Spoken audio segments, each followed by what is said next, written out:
Hi hello नमस्कार मी वृषाली। तर तुमचं पुन्हा एकदा माझ्या मराठी यूट्यूब चॅनलमध्ये अगदी मनापासून स्वागत आहे। आजचा दिवस तुम्हाला अगदी आनंदाचा आरोग्याचा जावो ही स्वामी चरणी प्रार्थना। तर चला आज हा पार्ट 3 आहे। एकाच दिवसाचा आहे पण हा पार्ट 3 मध्ये घेतलेला आहे। तर व्हिडिओ पण खूप मोठे होत होते त्यामुळे मग 3 पार्टमध्ये केलेला आहे मी हे। तर आमचं हे पुढचं देवस्थान मढीचं आहे। तर आम्ही मढीला चाललेलो होतो। तर मग मढीचा देव हा कानिफनाथ देव आहे। तर मग आम्ही मढीला आलेलो होतो। तर मढीला जवळच आल्यानंतर मग इथे मंदिराच्या खालीच पार्किंग पण आहे। तर मग इथेच गाडी मंदिराच्या खालीच इथे पार्क केलेली होती। तर मंदिर पण थोडंसं कसं उंचावरतीच आहे। तर ते पण आपल्याला थोडं चढून जायला लागतं। तर मग इथे चढायला पण थोडं तकलीफच व्हायला लागली होती। तर ऊन पण खूप वाढलेलं होतं। तर आम्हाला मग इथे चढायला जास्तच तकलीफ व्हायला लागली। काही एवढा जास्त चढ नाही पण मग उन्हामुळे थोडा त्रास होत होता। मग इथून आम्ही सर्व चढून गेल्यानंतर परत वरती चढण्यासाठी पण पायऱ्या होत्या। तर मग इथे पण पायऱ्याने वरती चढायचं होतं पण मग पायऱ्या पण भरपूर मोठ्या अशा पायऱ्या होत्या।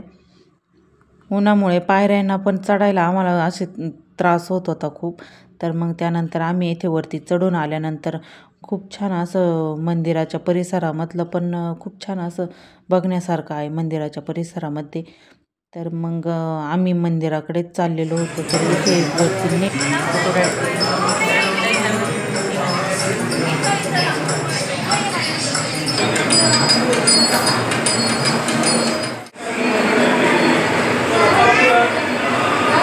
मग आम्ही दर्शनासाठी गेल्यानंतर गर्दी काय एवढी गर्दी नव्हती, थोडीच गर्दी होती, जास्त काय असं नव्हतं। त्यामुळे मग दर्शन पण आमचं खूप छान झालेलं होतं। तर इथे आम्ही सर्व दर्शनासाठी आलेलो होतो।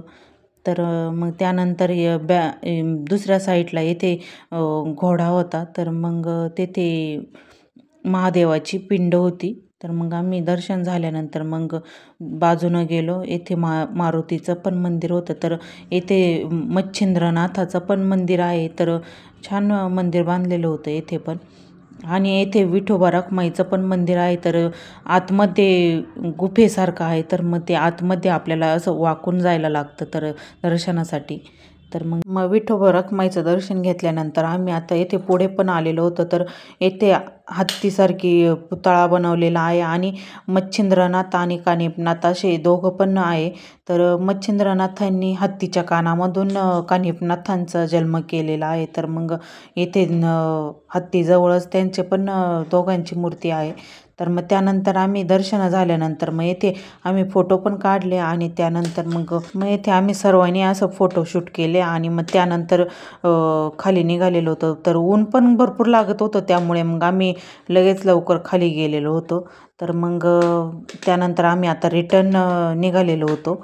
तर त्याच रस्त्याने खाली रिटर्न आलेलो होतो।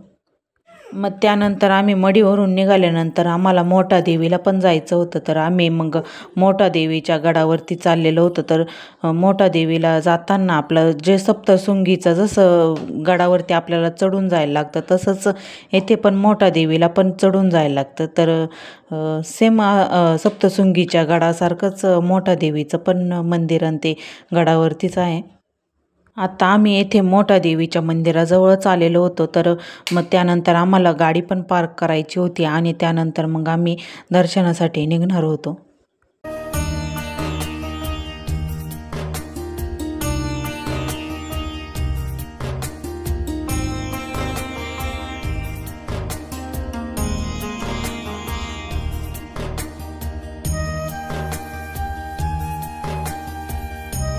तर येथे आता गाडी पण पार्किंगला उभी केली होती। तर मग त्यानंतर आम्हाला आता दर्शनाला जायचं होतं।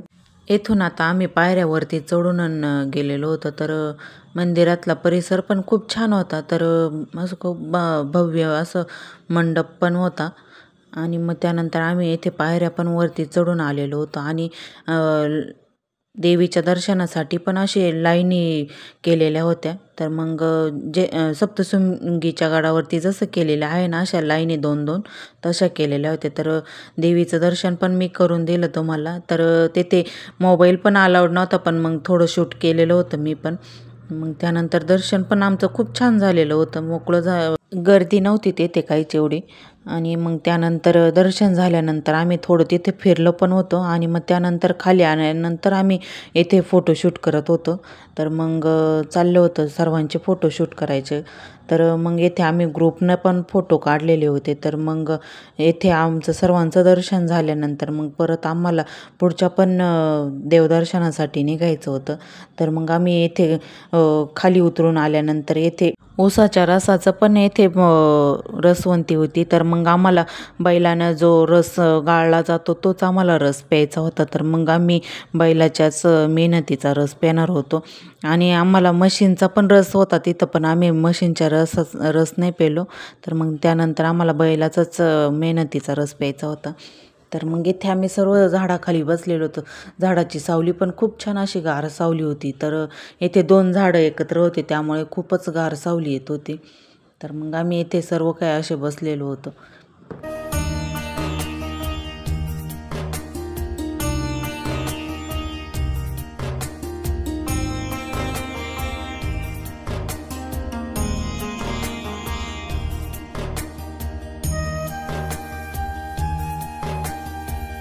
इथे आमचा सर्वांचा रस प्यायचा झाल्यानंतर मग आम्हाला पुढच्या पण देवस्थानाला जायचं होतं. त्यामुळे मग आता मग सर्व आम्ही गाडीमध्ये बसलेलो होतो. तर चाललं होतं, थोडं शूट पण घेतलेलं होतं गाडीमध्ये पण.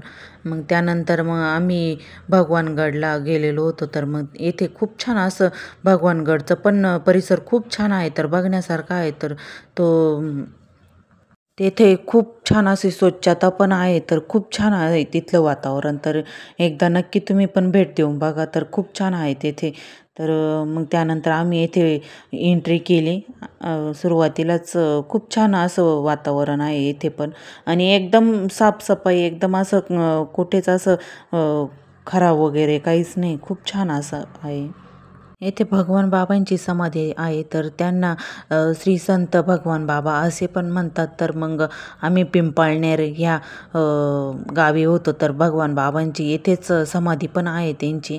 तर मग त्यानंतर आम्ही येथे भगवान बाबांच्या मंदिरामध्ये गेलेलो होतो. तर येथे एंट्री करताना खूप छान आहे. तर आणि मग खांब आणि ते तर खूपच असं मजबूत खांब वगैरे आहे. आणि परिसर तर खूपच बघण्यासारखा आहे. तर मग त्यानंतर आम्ही येथे विठ्ठलाच्या पण दर्शनासाठी मध्ये गेलो होतो. आणि तेथूनच अशी गुफा पण आहे खाली जाण्यासाठी, आणि तेथेच भगवान बाबांनी पण समाधी घेतलेली होती. तर मग आम्ही आता येथे विठ्ठलाच्या दर्शनासाठी आलेलो होतो आतमध्ये.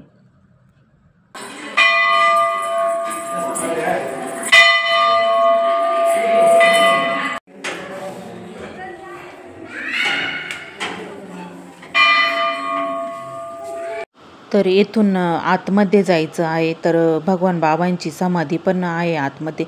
तर हे सर्व काही असं दगडीच बांधकाम केलेलं आहे. तर खूप मोठं आहे. तर आतमध्ये गुफेसारखंच आहे. खूप छान आहे ते पण.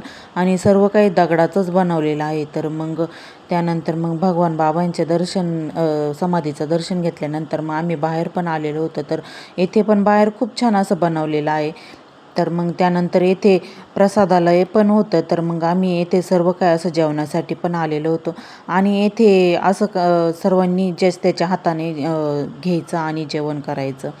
तर मग इथला परिसर पण बघा तुम्ही. खूप छान परिसर पण आहे, बघण्यासारखं आहे, खूप छान आहे. आणि लहान मुलांना खेळण्यासाठी पण खूप मोठा परिसर आहे. तर येथे प्रसादालय पण खूप भरपूर मोठा आहे.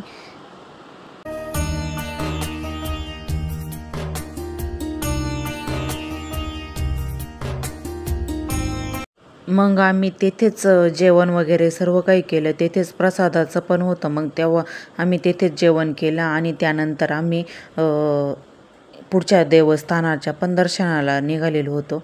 तर मग पुढचं देवस्थान कोणतं आहे तर हे तुम्हाला पुढच्याच व्हिडिओमध्ये समजेल. तर काही दादा आणि ताईंना ओळखू पण येईल कोणत्या देवस्थानाला चाललेलो आहे. तर चला, आजचा व्हिडिओ तुम्हाला आवडला असेल तर व्हिडिओला लाईक करा, कमेंट्स करा आणि चॅनलला पण लवकरात लवकर सबस्क्राईब करा.